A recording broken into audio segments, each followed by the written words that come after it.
Barangay Hinebra trade, Jason David mga bro para kay Tyler Teo at Justin Brownlee hindi takot sa mga big import.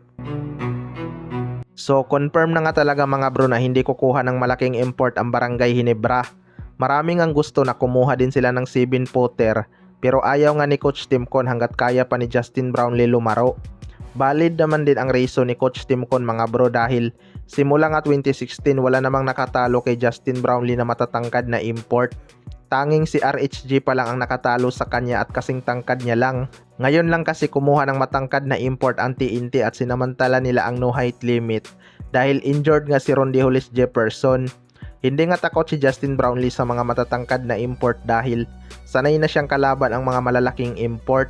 Kaya lang magiging kawawa talaga ang kanilang mga big man pagdating sa painted area. Nahirapan nga si Norbert Torres kay Junmar Fajardo mga bro at sumakit talaga ang katawan nito kakabantay kay Abay.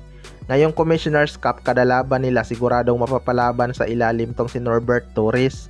Bukod kasi kay Japit Aguilar siya nga ang isa sa mga sandalan ni Coach Timcon. Magiging malaking hamon talaga para sa Barangay Hinebra ang Commissioner's Cup mga bro dahil underdog nga sila sa lahat ng contender na team matapos silang mawala ng legit na sentro. Dito talaga sila masusubukan kung kaya ba nila maka-upset sa malalakas na team. Sa kabilang banda naman mga bro, Barangay Hinebra trade Jason David para kay Tyler Teo. Ito nga si Jason David ang isa sa mga nagpasiklab noong semifinals mga bro. Malaki nga ang inimprove ng kanyang laro matapos siyang bigyan ni Coach Timcon ng magandang minuto. Kung tutuusin, mas maganda pa nga ang kanyang naging performance kaysa sa ibang star player ng Barangay Hinebra. Nag-step up talaga tong si Jason David sa opensa at depensa mga bro. Mas masipag pa talaga to kaysa kay Stephen Holt at Jeremiah Gray.